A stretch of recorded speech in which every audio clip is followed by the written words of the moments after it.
Hey guys, it's Dawn here, and today I'm going to show you the DIY aquarium lid that I put together. I got this tank used. It was free on the curb, and it was a hot mess, but I got it all cleaned up. I got it all set up to be my fry tank, but it didn't come with a lid. And so I made this lid out of polycarbonate sheeting. Polycarbonate sheeting is the stuff that it's light plastic, and it's stuff that they use for the roofing of greenhouses and stuff. So it's very easy to work with. It's plastic, it's insulated because it's double layered, and it's really easy. Just I cut out a template out of cardboard first. The hardest part is because I have a bow front. A rectangular aquarium would be a lot easier, but just cut it out of cardboard so that I had a good idea, and then lay that onto the polycarbonate, cut that out. I used a box cutter to cut, but for fine tuning I use my Dremel. Scissors is kind of hard to cut with scissors. You can start the cut with scissors, but then as you get further and further into the center of it, it's harder to cut with the scissors. After I cut out the whole large piece, then I used the Dremel to cut out so it actually comes out here, curves around this tube, comes back, and it's over there. And then I cut out this hole here for the wires, and I zip tie the wires back there just to keep them from spreading out too much and pushing on this. The hinge, this aquarium it's a 46 gallon, so it's 36 inches across. So this is I think it's a 30-inch hinge, and I was just at Lowe's in their like cabinet section, and I didn't drill holes or anything. I just used double-sided tape. Double-sided tape or a hot glue gun would work. Same thing with the handle. It's just a handle from Lowe's in their cabinet section. I use double-sided tape, but you could probably also use a hot glue gun. One thing to keep in mind, I did it this way because okay, you see these lines?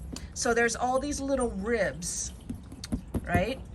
It might be stronger if I had the lines this way, but I don't remember why I ended up having my lines this way. I think because I was thinking of too many other things or whatever, and I wasn't paying attention.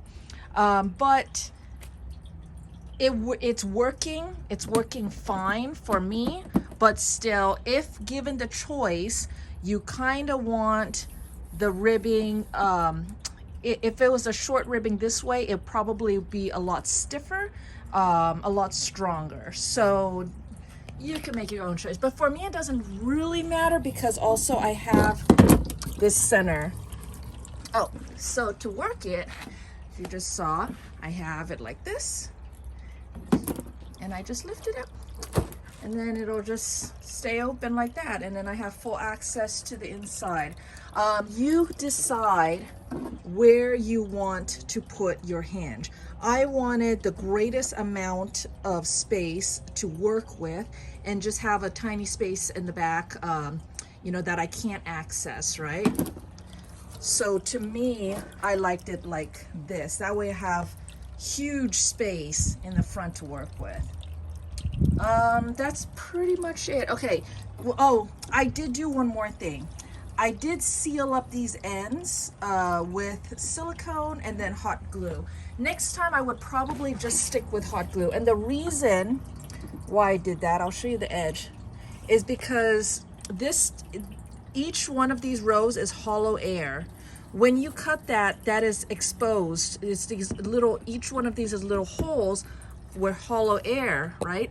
And what happens is mold, mildew, condensation, bacteria, it all starts creeping in there, and then it starts getting black and green and stuff. So to try and avoid that, I put silicone, I sealed it with silicone, and then I also did the hot glue. Now, what the other nice thing about that is you can kind of then, first off, when you cut this, it's a little bit sharp. You can sand it, but it's kind of hard because the material itself is a very, very thin plastic. So it's always kind of going to be sharp. But when I put my silicone on it and then I put my hot glue on it, then it is not sharp anymore. And when I did it, you can see the silicone bubbled into each one of those like that. Like I said, if I did it again, I would just use the hot glue because it was a lot easier. The silicone didn't set as quickly as it said it was going to set. It said it was going to set in like 30 minutes, but it was hours and hours and hours, and it was still way too soft. And so then I made mistakes and, you know, accidentally smeared it and stuff. And the hot glue sets so much quicker. And my hot glue has a metal tip that's a narrow metal tip, and it was actually perfect to shoot in there. And this is where I had the silicone. This is hot glue, but I found that one of the places still had a little hole, and I was able to shoot some more glue in there. So anyways, I just want to seal up all of these holes. And then the other nice thing about the hot glue is that, so next time I would make this a lot smaller, have a bigger space, because after I put the silicone and after I put the hot glue, it juts out a lot, and then the fit is not quite right. But then what's on the other hand, what's also nice about it is that now it will hold on right there because of the hot glue. So it'll just stick just a tad, and I can adjust that. I was trying to figure out if I wanted to have a stick, and like this, if I just lightly set it down, it's gonna sit on top, but I can very easily just push it down. And the more I push it down, the more sealed it is. So if I have a critter that is a big time escape artist, then I might want this to be a tighter squeeze lock, right? Or, you know, if I don't care and stuff like that. I'm still playing around with it and seeing how much air I need to let in so that condensation doesn't build up too much. But I'm breeding the mystery snails, and I do want to have, I do want to trap a lot of humidity up in here, because otherwise I do not have enough humidity for their eggs to do well and to hatch their eggs. So those are all of my considerations. But yeah, it would be super easy with the Dremel to just modify this however way I want. If I happen to get another accessory that I want to put back there, I can very easily make space for it. So another little modification I did was to my hang-on back filter. I'm happy with this hang-on back filter, but the flow was too strong. So I made a flow diffuser. And what that is, it's a water bottle. It's a disposable water bottle. The ones that you throw away, you know, with the little ridges. And what I did,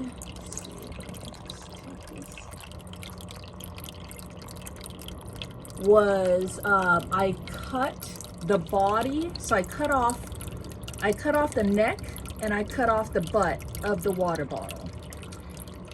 Then I'm left with this body. Okay. Then I cut that body to size. One for there, one for there. Then it curls. It actually curls back here. You see, that's the body of the water bottle. It curls back there. Now that's going to serve another purpose.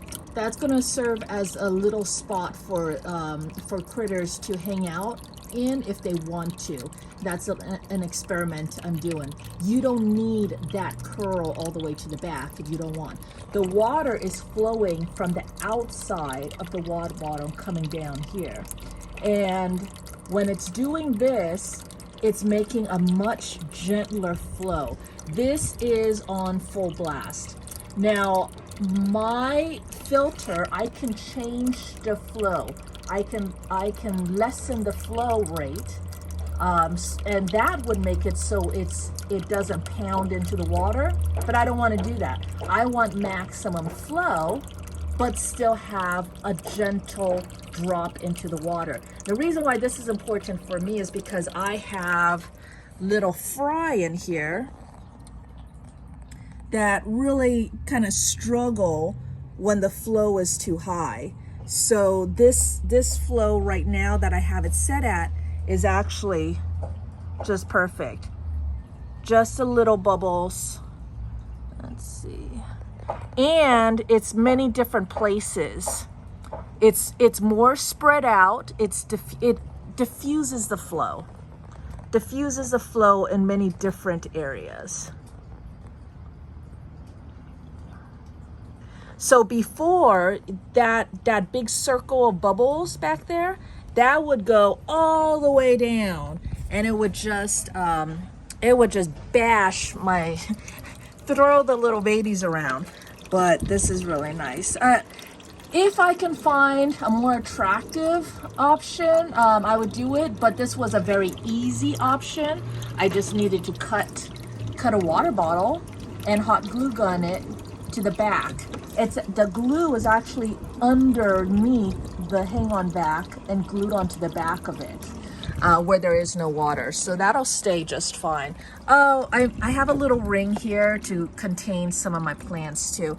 Can't have the duckweed spread across the whole thing. That'll cut down on their oxygen and stuff. So it's just back there right now. But it's kind of, my ring is overgrown.